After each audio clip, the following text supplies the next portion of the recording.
Shalom Ouvracha mes chers amis, aujourd'hui il faut danser.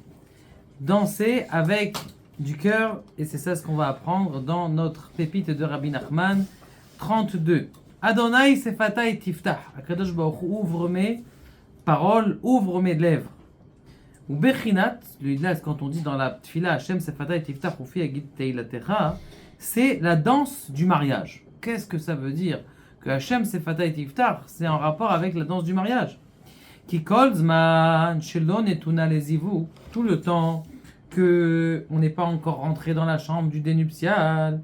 Yid karia nahar belohi. Cette femme-là, du fait qu'elle n'est pas encore rentrée dans le dénuptial, elle s'appelle encore Nahara, une jeune fille. Mais comment on écrit ce Nahara? C'est sans le hé de la fin.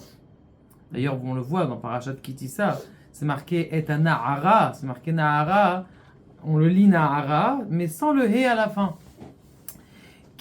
Pourquoi? Quand la femme, elle se marie, elle devient Nahara avec un hé.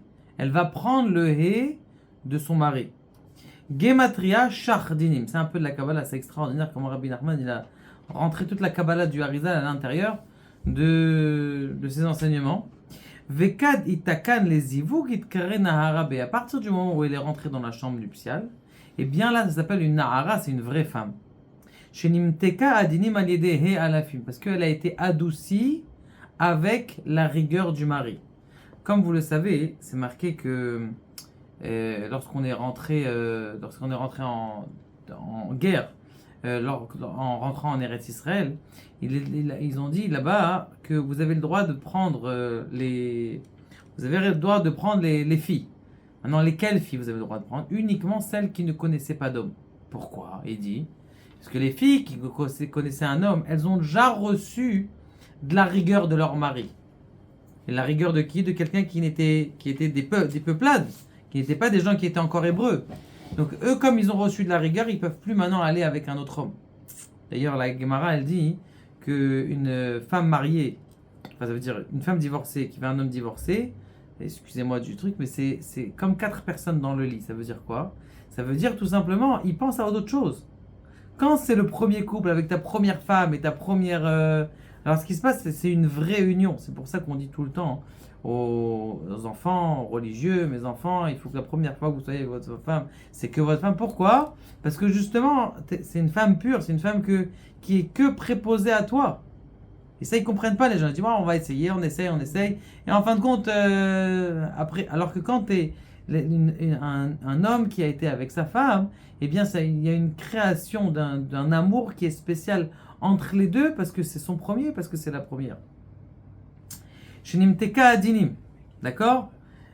Kamevoir bepiriatreim, sha'ara amida, nimtsa akala, adain bebechinot nar. C'est-à-dire que la jeune fille, en vérité, elle a encore nahar, mais sans la rachamim.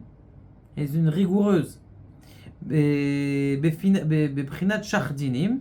Maintenant, comment est-ce qu'on transforme cette jeune fille qui est rigoureuse en une jeune fille qui est calme et qui va se marier? Grâce à la danse du mariage. La danse du mariage, elle fait en sorte que, parce que avec quoi on danse? Avec les pieds. Maintenant, c'est quoi les pieds en Kabbalah? C'est Netzach Vehod, c'est-à-dire l'éternité et le remerciement. Ces deux sphères-là qui s'appellent l'éternité et le remerciement. Ça veut dire quoi l'éternité et le remerciement? L'éternité, ça veut dire que quand je vais faire quelque chose, je vais le faire de façon continuelle.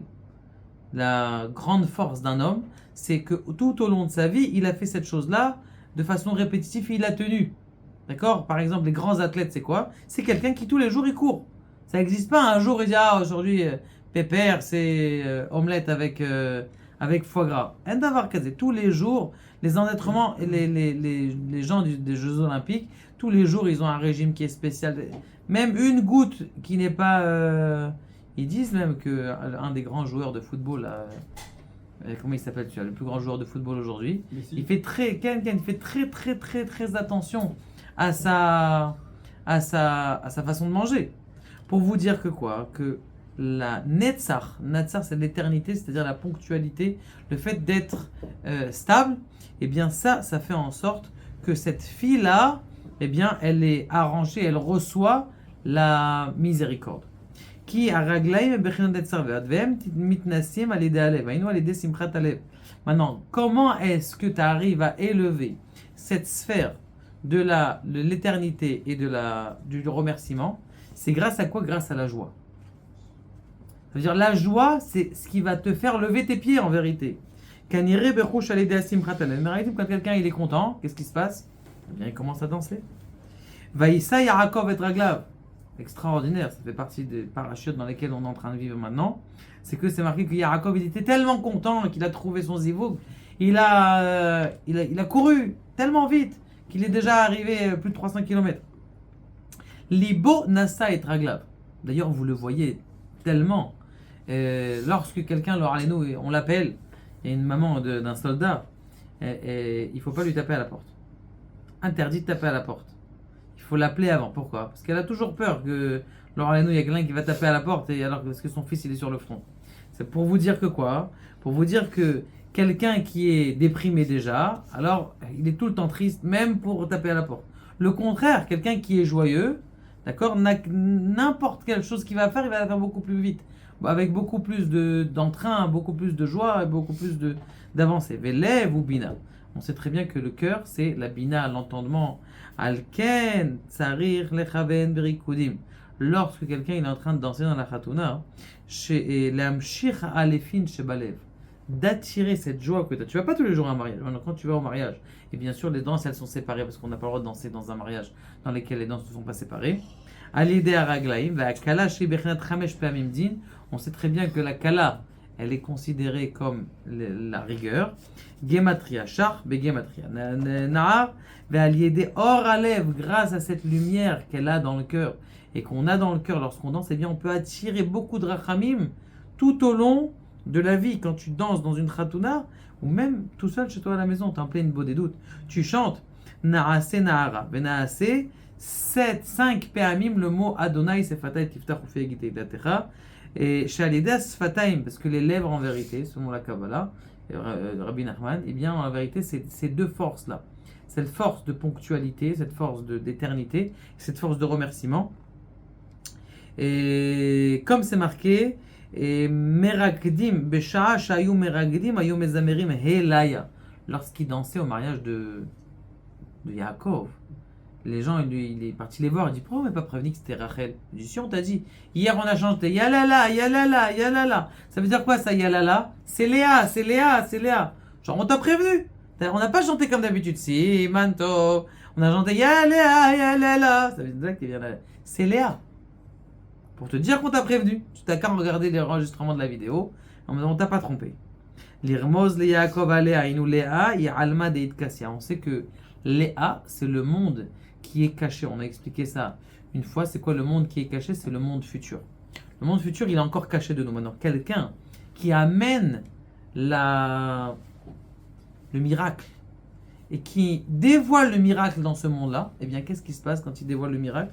Eh bien, tout simplement, il attire du monde futur vers nous et cette émouna qui se renforce. Belibit safan taimratecha. Kadosh Baruch Hu, dans mon âme, j'ai caché ta parole. Ça veut dire que si quelqu'un il se renforce en émouna, il arrive à tirer un peu du olam haba et réussir tout ce qu'il veut dans sa vie.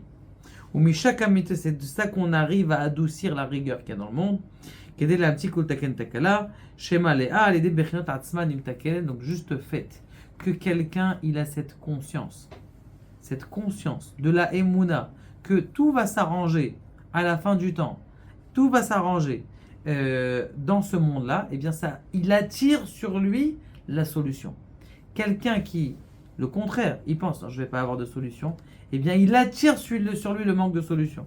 Donc ça veut dire tous les jours, selon Rabbi Nachman, il faut se renforcer son cœur de mettre de la simra.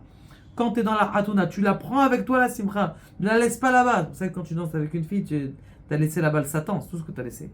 Mais quand tu as pris, tu as dansé avec un khatan, tu as réjoui le khatan, tu prends toute cette simra, tu la accompagnes avec toi dans la vie, Et ce qui va se passer, c'est que tu vas avoir des perceptions dans le monde qui sont des grandes perceptions. Et quand tu vas avoir un problème, la solution, elle va venir tout seul. Parce que toi, tu penses à que des bonnes choses. Quand tu penses à des bonnes choses, tu attires les bonnes choses. Tu penses à des mauvaises choses, tu attires les mauvaises choses. Maintenant, comment est-ce qu'on fait que pour penser des bonnes choses? C'est tous les jours être mitrazek, renforcer son cœur, de dire que Kol Maché Ose Hachem, les Tova ou c'est tout ce qui fait à Kadosh Baruch Hu, c'est pour le bien. Baruch Adonai,